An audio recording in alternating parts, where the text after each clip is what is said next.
In all honesty, I think Milwaukee made plays down the stretch. It was a really close, tight game.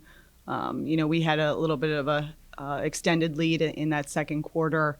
But on the road, you got to make plays, and I think Milwaukee made plays. They made big shots down the stretch.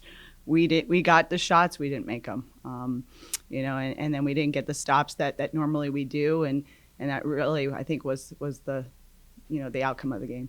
What has been the difference on the road once you guys just one and 9?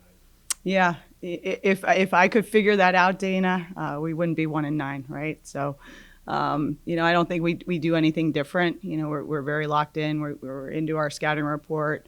And I think there's a level of confidence that we play when we're at home. We got to figure that out. Hopefully we'll figure it out at some point this year. If not, we'll have to evaluate that in the off season. But, I think there's probably just more a level of confidence at home. How important is these two games at home, knowing the standings, knowing you still get a home playoff game? Yeah, every game's important, and that's been our message, I think, especially the last couple of weeks here. And we really have tried to simplify it for them even more about being 1-0. Everybody's looking ahead. Yeah, we got 2 home games, but we have a big game Thursday night where we need to be 1-0, and then we'll figure that out. And then after, we'll break down the film, and Friday will come, and then we'll hopefully be 1-0 on Saturday. Are you surprised that Purdue, Fort Wayne, Green Bay, Cleveland State are kind of separated themselves? Really not. Obviously, you look at the rosters and who was returning and all that, and they are hands down the most experienced teams in our league. And I think those teams have been to Indy multiple times now, and a lot of those players have played a lot of basketball, whether it's in the Horizon League, and even their transfers that they have brought in are experienced. So no, Dana, I think hands down those are the most experienced teams in our league.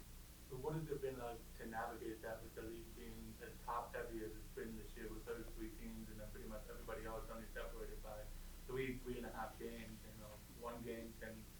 Winning one game can literally be the difference from jumping from like 7th to 8th into the top half. So Yeah. I think the word you said was opportunity. There's so many opportunities for shifting in the standings. But as I told the team, these opportunities are going to start to run out. And so we have a big opportunity Thursday.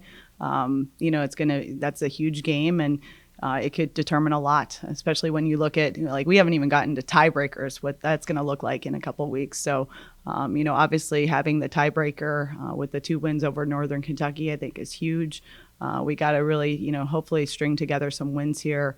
But like I said, every game is important, and really the focus is 1-0 on Thursday.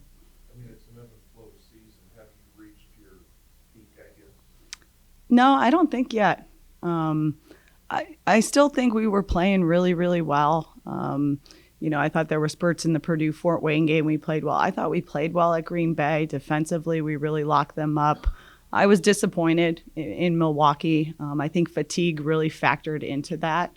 So I'm really trying to continue to look at the positives and how well we have played in some of those moments. But yeah, coming off the Milwaukee game, there was definitely some disappointment. And I think the team felt that. And hopefully we'll respond like we have been. What's the difference inside Amy since you've seen them last? Katie Davidson. She's definitely a first team level all conference player. Somebody that I know really, really well, recruited her, had her committed to Akron, and then the coaching change happened. So have a really good relationship with Katie, and she's playing really, really well. And she's a 3-level scorer, and she did not play in our first game. So we're really going to have to figure that out and figure that matchup out. Faith Stinson, another player that I know really well, had a huge game against us in the post. So I think we're going to have to key on them. But we're really trying not to get too ahead of ourselves right now. You talked about the fatigue. With all the injuries that you guys had to deal with throughout the season, do you feel like maybe that shortened depth is maybe catching up to you guys a little bit with several players having to play extended minutes? Yeah, I think some of it, especially on these one-day preps and the travel. And, I needed to probably play our bench a little bit more in that Milwaukee game. And So just like we evaluate the film, I evaluate myself and our substitutions and all that. And so, I think there's definitely some things we could have done different in that game, and the fatigue, factored. And we have some one-day preps coming up here this weekend and next weekend, and hopefully we'll handle that a little bit better. You mentioned, when you were at Akron, you were recruiting. Is there a difference recruiting for Akron and Youngstown? No. Yeah. I think level of player, very similar, obviously style of player. We want somebody in our system that defensively can guard a lot of positions. We can do different things, have a lot of length. We really like versatility. So no, I don't think there's much of a difference there. What about the level of competition between the MAC and the Horizon? Well, I think it's shifted, Dana, in all honesty. I think the Horizon League, arguably is right there, if not better than the MAC, especially these last couple of years. I think, when I started at Akron, the MAC was, I think RPI 8th then, one of the best mid-majors in the league, with Toledo and Buffalo. And really now it's been Ball State, and Kent has played well these last couple of years. But, I think the Horizon League is right there with the MAC.